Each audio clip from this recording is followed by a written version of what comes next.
Christmas morning smelled of cinnamon and betrayal. The tree glowed gold in the corner, gifts stacked neatly beneath it, each wrapped with my mother's perfect precision. My father stood by the fireplace, glass of wine in hand, wearing that familiar grin he, reserved for moments he thought would be remembered forever.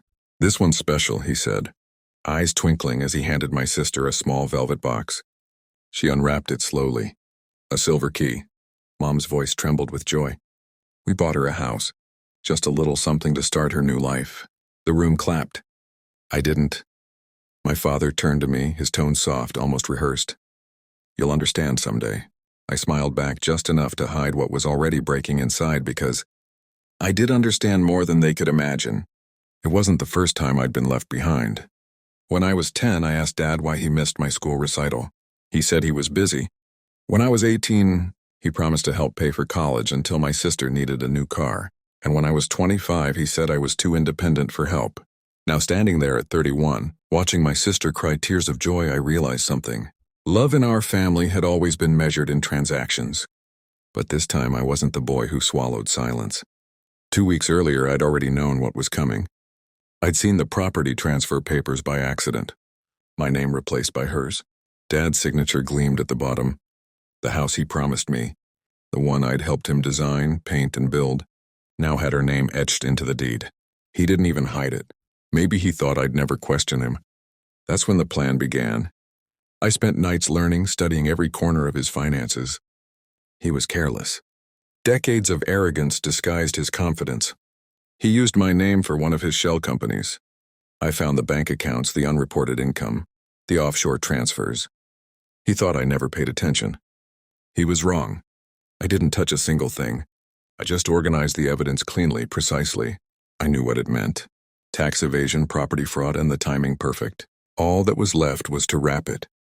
When Christmas came, I watched my sister hug him. My mother's eyes glistened with pride. They thought this was another picture-perfect morning.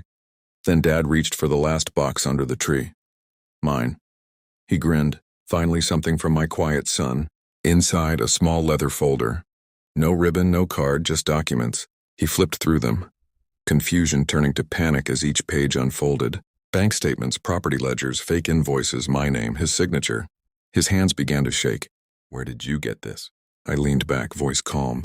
"From you, Dad. You've always given me your leftovers. I just finally used them." The silence was violent. Mom froze. My sister's smile vanished. He looked at me, searching for mercy. "You wouldn't?" "Already did." I nodded toward his phone. "Check your email." Inside was a scheduled report sent to the authorities, time-stamped. Everything was already in motion. His face turned pale. "This is revenge," he whispered. I tilted my head. "No, this is justice. You built your empire using my name. I just took it back." He didn't say another word. He just stood there, eyes hollow, realizing what it felt like to lose something that was never truly his. Mom tried to speak, but the words wouldn't come. My sister's tears weren't for me. They never were. The tree lights flickered, reflecting off the silver key still dangling from her hand. Funny how small things can unlock entire lives or destroy them. By evening, I packed my things. No yelling, no tears, just quiet satisfaction. The police came 2 days later. Dad resigned from his company within the week. His assets froze. His name burned in headlines. And me, I didn't celebrate. Revenge isn't joy, it's release. I visited the house he once promised me. The new owner didn't know the story behind it. I stood outside watching the sunset glaze its windows gold.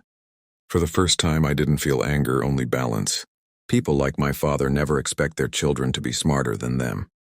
He taught me everything about control, silence, and patience. He just never imagined I'd use those lessons against him. When I think of that morning now, I remember his words. "You'll understand someday, I do now. I understand what it means to be free." And that's the gift I gave myself.